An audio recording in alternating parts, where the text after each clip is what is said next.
আমলকিগুলো 20 মিনিটের জন্য বয়েল করে নিয়েছি, এখনও হালকা গরম আছে।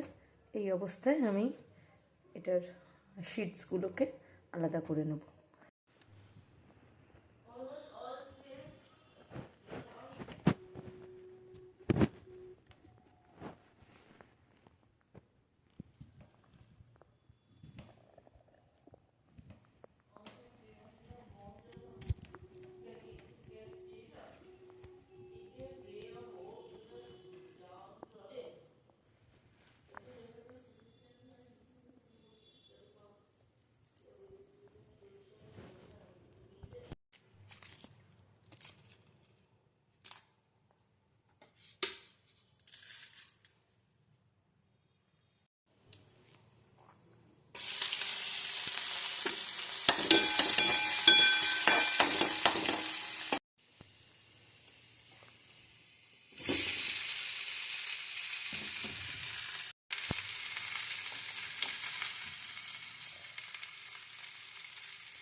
সামান্য নুন হলুদ দিয়ে দিলাম, ভালো করে নেড়ে নেব।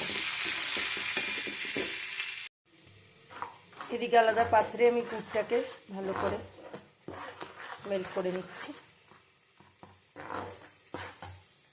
নেক্সট ওই আমলাগুলো ওই গুড়ের মধ্যে দিয়ে দিয়েছি, আর একটু বিট নুন, 1 চামচ বিট নুন, তার সাথে একটু গোলমরিচ গুঁড়ো দিয়েছি।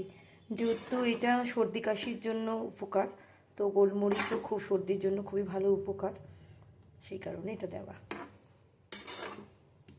এবার অনেক জল বেরাবে, আস্তে আস্তে স্লো কুক হবে, পুরোটাই ঢেকে ঢেকে করব।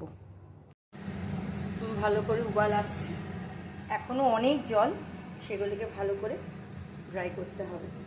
এখানে আমি জিরে, মৌরি, মেথি, তেজপাতা, শুকনো লঙ্কা ড্রাই রোস্ট করে গ্রাইন্ড করে নিয়েছি। এটা ভাজা মশলা, নামানোর আগে এটা দিয়ে নেব।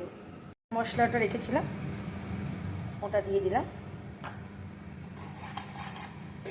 দিয়ে ভালো করে নেড়ে নিচ্ছি।